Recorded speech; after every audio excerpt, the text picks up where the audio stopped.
Good morning and welcome to Sober Readings for Wednesday, January 28th. Today's reading from Daily Reflections. The Treasure of the Past. Showing others who suffer how we were given help is the very thing which makes life seem so worthwhile to us now. Cling to the thought that, in God's hands, the dark past is the greatest possession we have, the key to life and happiness for others. With it, you can avert death and misery for them. And that's from the Big Book of Alcoholics Anonymous, page 124. What a gift it is for me to realize that all those seemingly useless years were not wasted. The most degrading and humiliating experiences turn out to be the most powerful tools in helping others to recover. In knowing the depths of shame and despair, I can reach out with a loving and compassionate hand and know that the grace of God is available to me. Today's reading from 24 Hours, the AA Thought for the Day. What a load hangovers put on your shoulders. What terrible physical punishment we've all been through. The pounding headaches and jumpy nerves, the shakes and the jitters, the hot and cold sweats. When you come into AA and stop drinking, that terrible load of hangovers falls off your shoulders. What a load remorse puts on your shoulders. That terrible mental punishment we've all been through.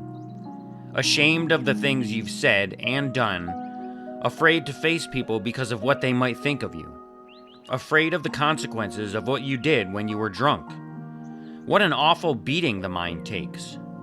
When you come into AA, that terrible load of remorse falls off your shoulders. So ask yourself, have I got rid of these loads of hangovers and remorse? Today's meditation for the day. When a man seeks to follow the way of the Spirit, it frequently means a complete reversal of the way of the world which he has hitherto followed.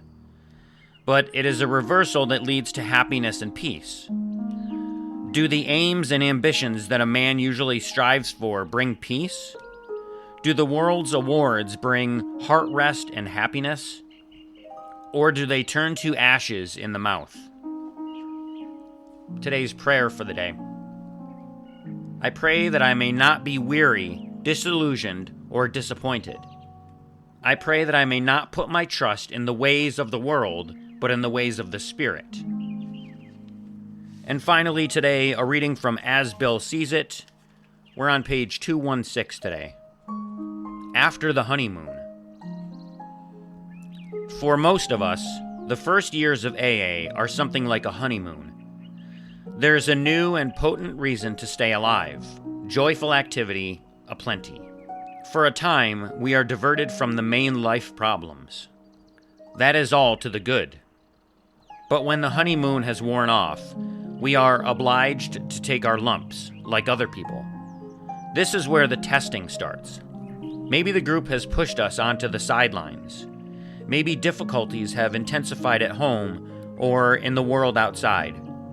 Then the old behavior patterns reappear. How well we recognize and deal with them reveals the extent of our progress. And that was written in a letter in 1954. The wise have always known that no one can make much of his life until self-searching becomes a regular habit, until he is able to admit and accept what he finds, and until he patiently and persistently tries to correct what is wrong. And that's from the 12 and 12, page 88. And that's it for today's readings. Thanks for listening. If you'd like to have a conversation with me on an episode about today's reading, or any of the readings for that matter, send me an email at soberreadingswithscott@gmail.com. You can also go to my website, soberreadings.com, and fill out the form. And don't forget, as always, while you're there, click the scrolling red link to follow the show, and click the donate button to drop $1 in the donation basket. So again, thanks for listening. Take care of yourselves and each other. And remember, just for today, don't drink, go to a meeting, and keep coming back. Have a great day. And as my friend Larry says, best day ever.